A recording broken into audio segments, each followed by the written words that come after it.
अब आज के इस वीडियो में हम दो रेखाओं की समतलीयता के बारे में चर्चा करेंगे।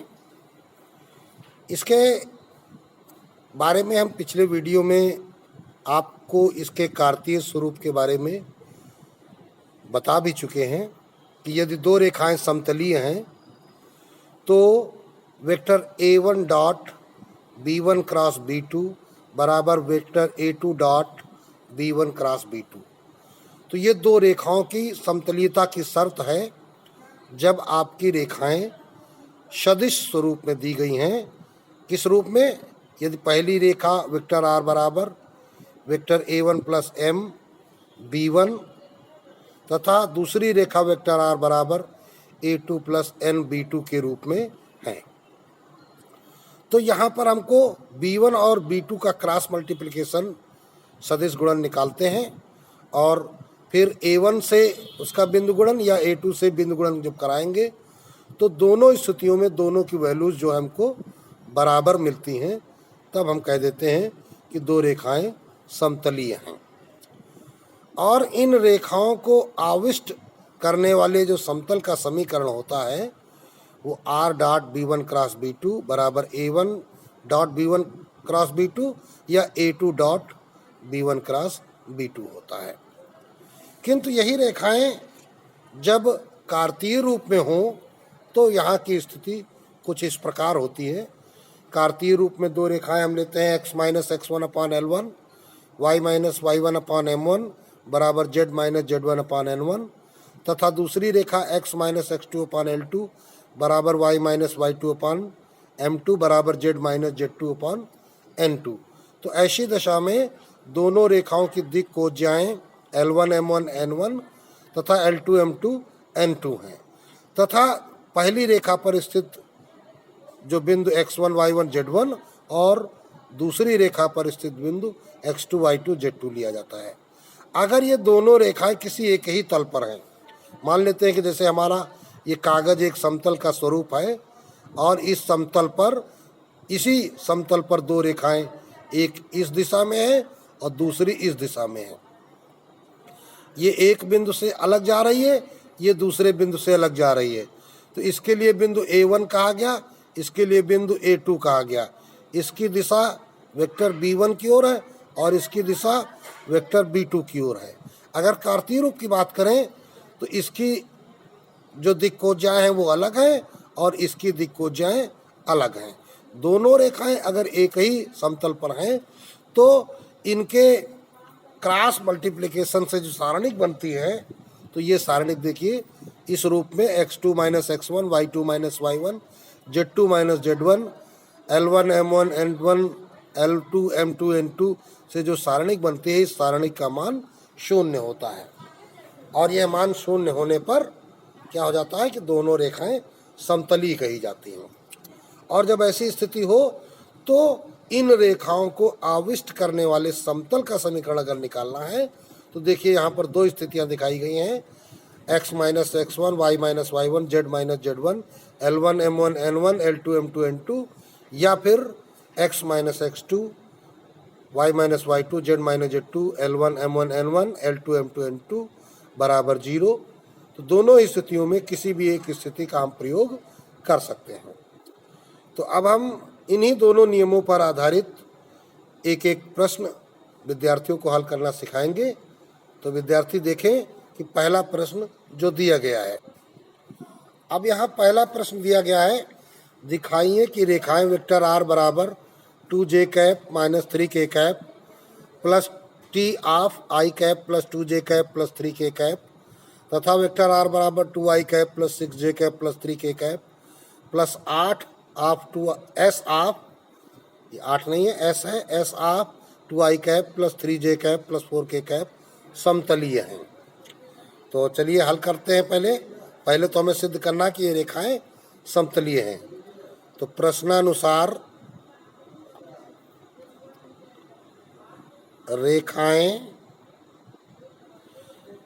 या रेखाओं लिखते हैं, दोनों रेखाएं लिखनी है। वेक्टर r बराबर 2j cap minus 3k cap plus t of i cap plus 2j cap plus 3k cap पहली रेखा हो गई,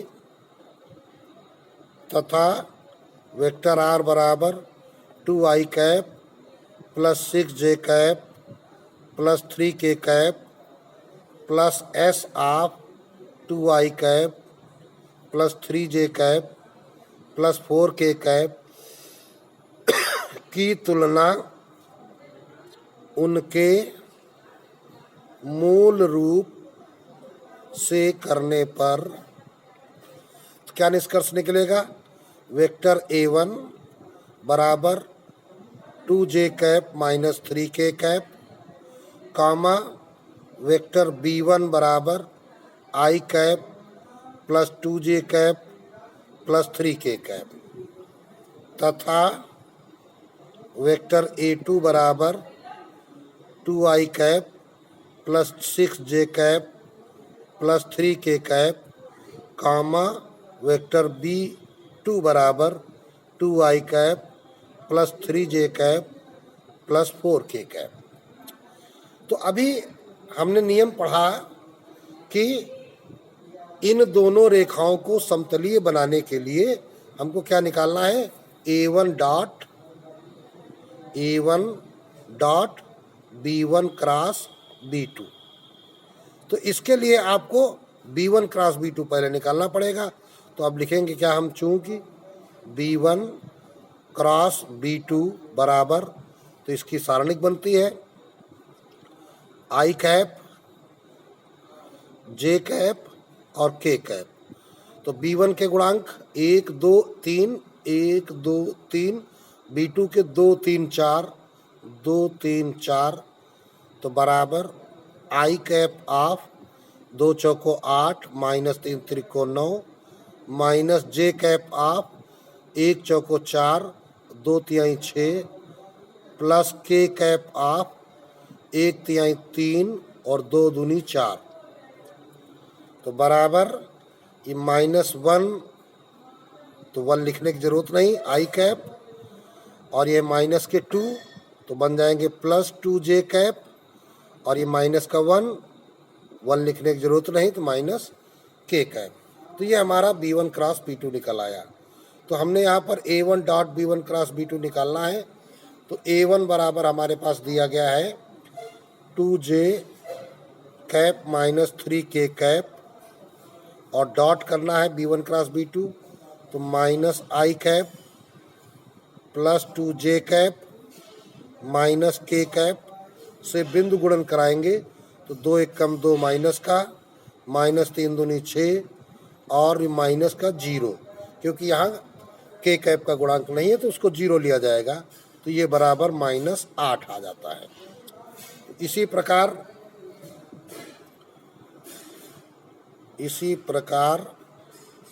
a2 dot b1 cross b2 निकालते हैं। यहाँ पे वेक्टर लगा देते हैं। तो ये बराबर a2 हमारे पास क्या है? 2i cap plus 6j cap plus 3k cap dot minus i cap plus 2j cap minus k cap, तो 2 1 कम 2 माइनस k प्लस 6 दूनी 12 प्लस 3 1 कम 3 माइनस का 3। तो इस प्रकार हमने क्या देखा? बराबर 12 माइनस 5 3 2 5, तो बराबर आया 7। यहाँ 8 और यहाँ 7, इसका मतलब यहाँ पे कहीं की गलती है, तो जरा एक बार फिर से चेक कर लेते हैं। ये 2j कैप और ये माइनस i कैप, तो i कैप यहाँ पर नहीं है, तो i कैप का गुणनफल 0 हो जाएगा, तो शुरुआत में 0 हो जाएगा। फिर 2j कैप तो 2 दूनी 4 हो जाएगा, प्लस का 4 और माइनस का 3 माइनस का 1, तो प्लस का ये 1 हो जाएगा और ये नहीं रहेगा, तो 3 1 कम 3, तो ये यहाँ पर मिस्टेक है। तो ये टोटल आ गया 4 प्लस 3 बराबर 7। तो इसको थोड़ा सा आप सही कर लेंगे। यहाँ पर i कैप नहीं है, 2j कैप है। हमने शायद जो है वहाँ पे के कैप को 0 ले लिया था उसका गुणांक, तो अब ये आपका आ गया। तो इस प्रकार हमने देखा क्या कि दोनों स्थितियों में दोनों की वैल्यूज जो है वो 7 आ रही हैं। लिखेंगे क्या, अतः A1 dot B1 cross B2 बराबर A2 dot B1 cross B2। तो अब लिखेंगे अतः दोनों रेखाएं समतलीय हैं। अब इसके बाद क्या करना था, अब इसके बाद कहा गया था इन रेखाओं को आविष्ट करने वाले समतल का समीकरण ज्ञात करो। अतः इन रेखाओं को आविष्ट करने वाले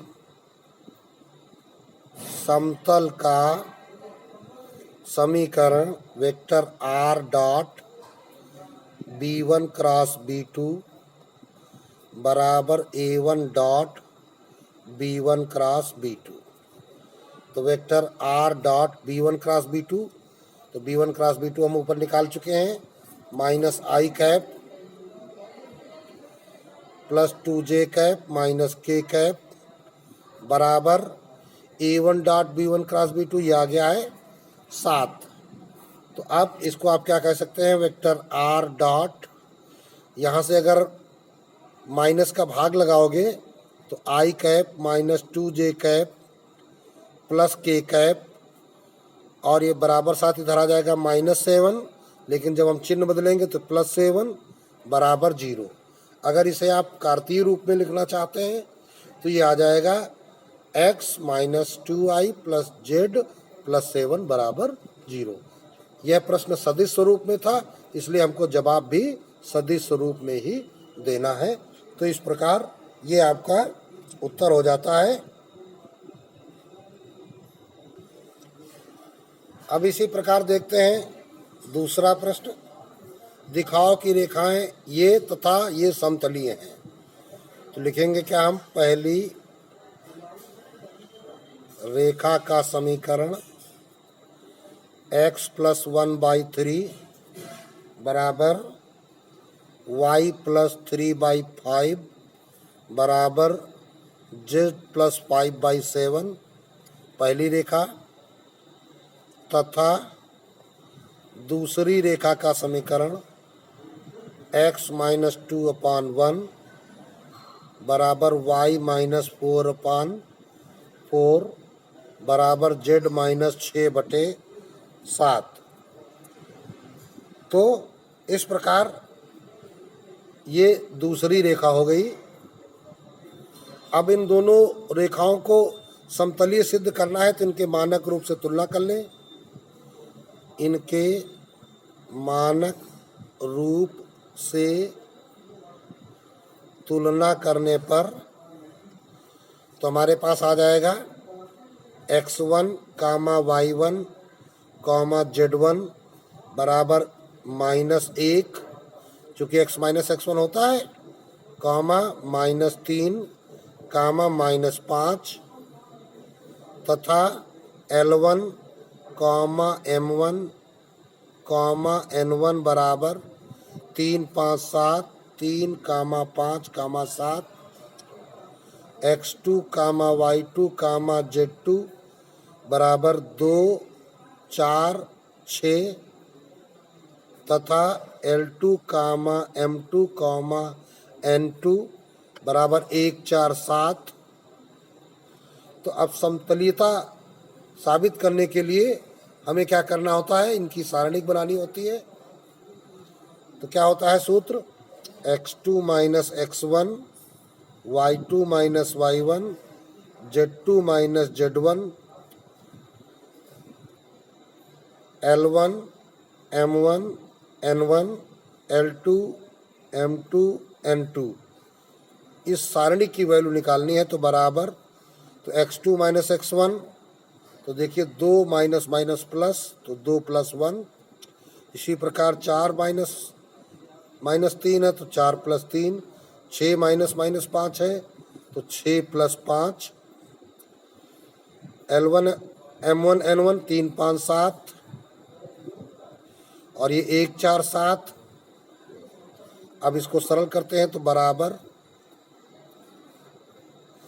तो 2 + 1 हो गया 3 ऑफ, 5 सत्ते 35, -4 सत्ते 28, -4 3 7 ऑफ, 3 सत्ते 21, -7 एकम 7, +6 5 11 ऑफ, 3 चौको 12, -5 एकम 5, तो बराबर 35 में 28 चले गए 7, 7 त्रिक 21, 21 में 7 चले गए 14, 14 सत्ते 98 और 12 में 5 चले गए 7, 11 सत्ते 77, तो ये बराबर क्या आ गया 77 और 21 98, -98, तो ये वैल्यू आ गई 0।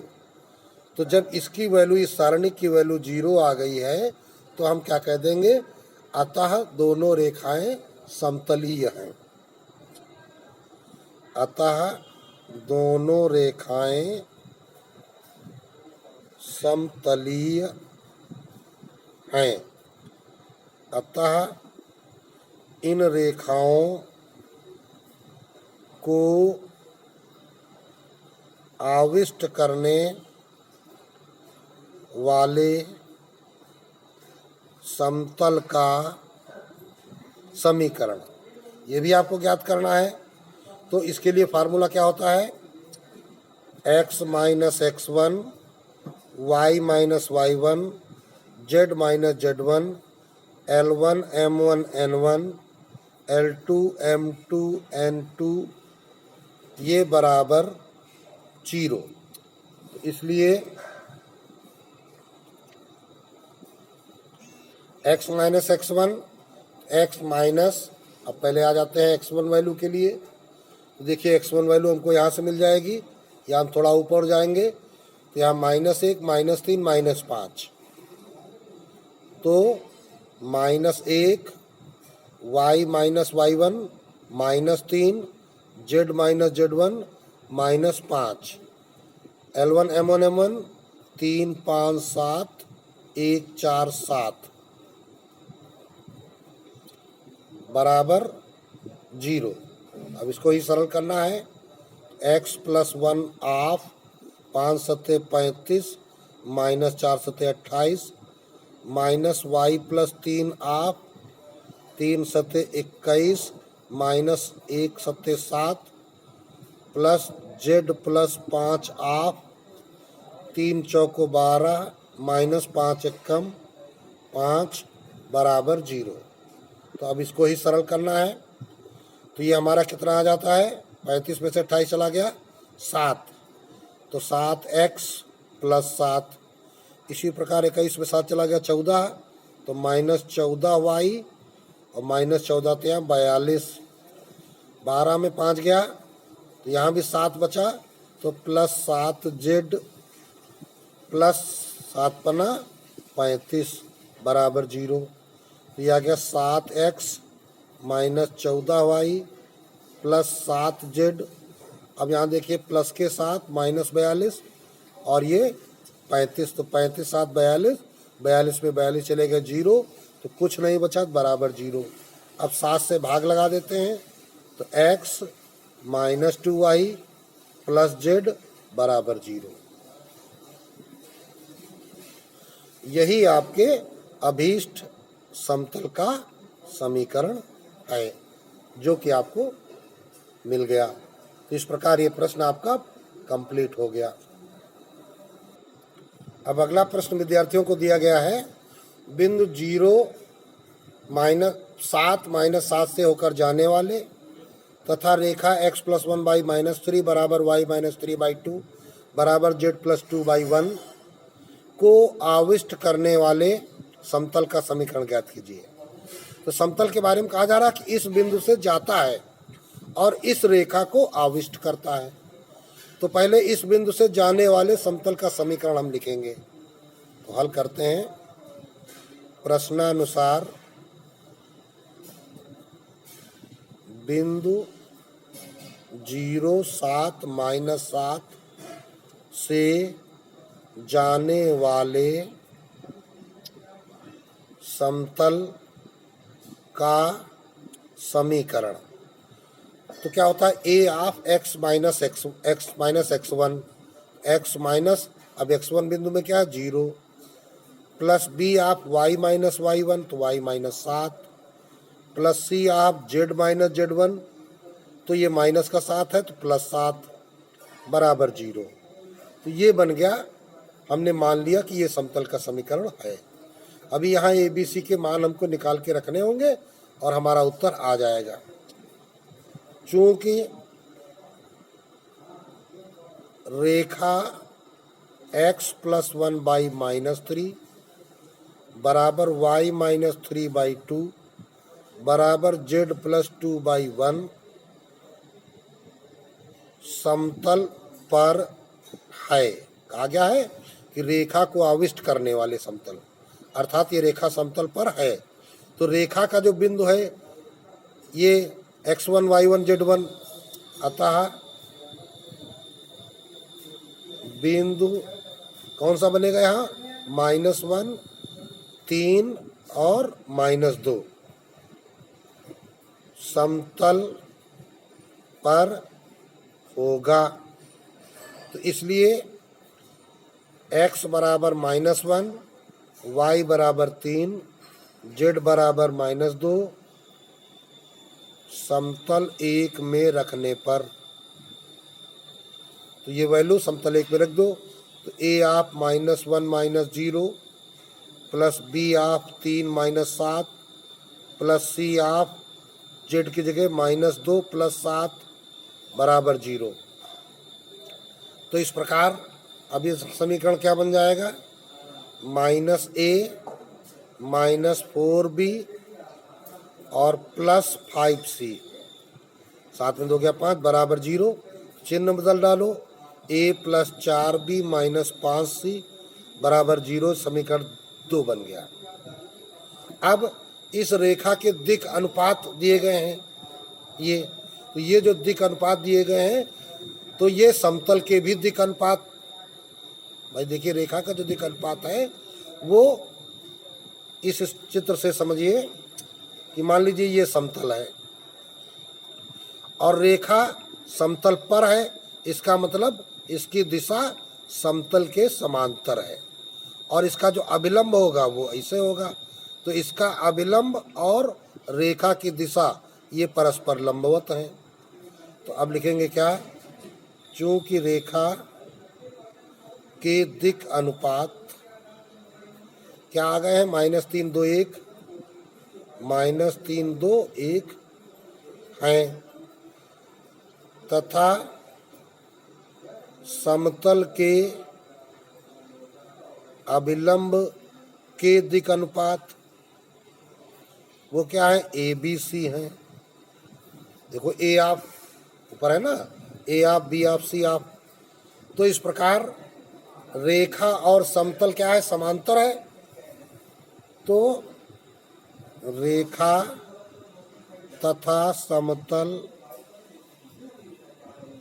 समांतर होने पर तो इसकी दिशा और ये अभिलंब की दिशा के बीच में समकोण है, तो इनका बिंदु गुणन 0 होगा, अर्थात a into -3 -3 into a plus 2 into b plus 1 into c बराबर 0।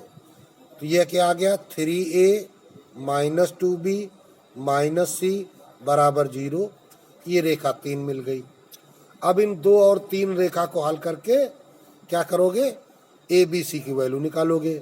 तो यहाँ समस्या क्या है, चर है 3 और समीकरण है 2, तो इनको हल करने के लिए फिर हमको बज्र गुणन क्रिया करनी पड़ती है। तो उसके लिए क्या बताया गया था तुमको, ए बी सी, पहले क्या करेंगे, वज्र गुणन की क्रिया के लिए पहले गुणांकों का व्यवस्थित क्रम लिखते हैं। तो व्यवस्थित क्रम क्या होता है, पहले b के गुणांक, तो 4 और 2 -2, 4 -2, फिर c के गुणांक -5 -1, फिर a के गुणांक 1 और -3, फिर b के गुणांक 4 और -2। इस प्रकार गुणांकों का व्यवस्थित क्रम लिख लेते हैं। अब इसी से वज्र गुणन क्रिया करा देते हैं। तो लिखेंगे क्या? वज्र गुणन क्रिया द्वारा, वज्र गुणन क्रिया द्वारा, तो a/4 का गुणा इसमें -2 का गुणा इसमें, तो -4 और माइनस प्लस 5 दूनी 10 बराबर b/, पहले ऊपर से नीचे गुणा, माइनस नीचे से ऊपर गुणा, तो -5 -3 तो +15 माइनस ये -1 और -1, ये होगा क्या? प्लस -1 और -1 तो ये बन गए +1 बराबर। इसी प्रकार c/1 × -2 -2 -3 × 4 तो -12 +12 हो जाएंगे। तो ये आ गया a/, -14 बराबर b/, यहाँ पर a के गुणांक 3 है और 1 है, 1 और 3 है, ये प्लस का 3 है। तो यहाँ पर -5 थे, माइनस के 15 होंगे और प्लस का 1, तो b/, -14 आएगा बराबर। इसी प्रकार यहाँ पर ये -2 और 3 चौको 12, ये भी माइनस के हो जाएंगे, तो c/, -14। तो अगर इसको हम बराबर लेम्डा मान लेंगे, तो ऐसे लेम्डा मानने से सम में बराबर 14 आ जाएगा। या दूसरे शब्दों में कहें हम -14 से सीधे सीधे गुणा कर दें, तब बाद में लेम्डा माने, तो ये आ जाएगा a/1 बराबर b/1 बराबर c/1। अब इसको लेम्डा मान लेते हैं, तो a बराबर लेम्डा आ गया, b बराबर लेम्डा आ गया, c बराबर लेम्डा आ गया। तो a b c के ये मान समतल एक में रखने पर a b c के ये मान समतल एक में रखने पर, तो समतल एक क्या आया था तुम्हारा? a(x - 0 plus b(y - 7 plus c(z + 7) बराबर 0। अब वैल्यू पुटअप कर दो, तो λ(x - 0 plus λ(y - 7 plus λ(z + 7) बराबर 0। तो अब देखिए लेम्डा से पूरे समीकरण में भाग चला जाएगा, क्योंकि लेम्डा कॉमन हो जाएगा। तो ये आ जाएगा x plus y - 7 plus z + 7 बराबर 0। 7 7 कट गया, तो इस प्रकार रिजल्ट क्या आ गया? x plus y plus z बराबर 0। तो यही आपके अभीष्ट समतल का समीकरण प्राप्त हो गया। तो इस प्रकार ये प्रश्न आपका कंप्लीट हो गया। अब एक और प्रश्न देखते हैं, क्वेश्चन नंबर 4। उस बिंदु के निर्देशांक ज्ञात करो जहां बिंदुओं 5 1 6 तथा 3 4 1 को मिलाने वाली रेखा YZ समतल को काटती है। तो प्रश्नानुसार पहले क्या कहा गया? दो बिंदुओं को मिलाने वाली रेखा, तो बिंदुओं 5 1 6 तथा 3 4 1 को मिलाने वाली रेखा का समीकरण। तो दो बिंदुओं को मिलाने वाली रेखा का समीकरण तुमको पढ़ाया गया क्या?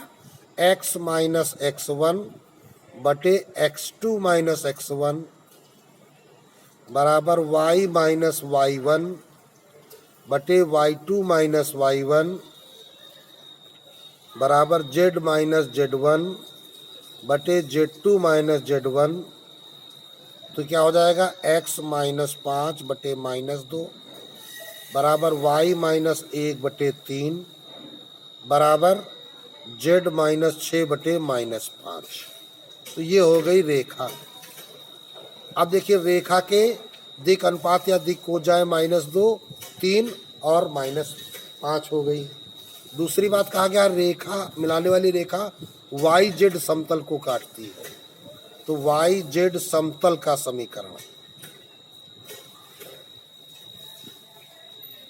तो देखिए जब वाई जेड के समतल के बारे में बात करी जा रही है तो वाई जेड समतल के लिए क्या होता है, x बराबर 0 होता है। तो x बराबर 0 ये हो गया, नंबर 2 हो गया। तो अब रेखा पर स्थित बिंदु के एक निर्देशांक निकाल लेते हैं, क्योंकि निकालना क्या है, मिलाने वाली रेखा समतल को काटती है, तो उस बिंदु के निर्देशांक निकालने हैं, कटान बिंदु के। तो अब अतः माना कि रेखा 1 पर स्थित बिंदु के लिए x -5 बटे -2 बराबर y -1 बटे 3 बराबर z -6 बटे -5 बराबर लेम्डा मान लेते हैं। तो क्या हो जाएगा, इसलिए बिंदु के निर्देशांक क्या हो जाएंगे, ये -2 का अगर लेम्डा में ले जाएंगे x वाले के लिए तो -2 लेम्डा और -5 उधर जाएगा +5, तो 5 -2 लेम्डा।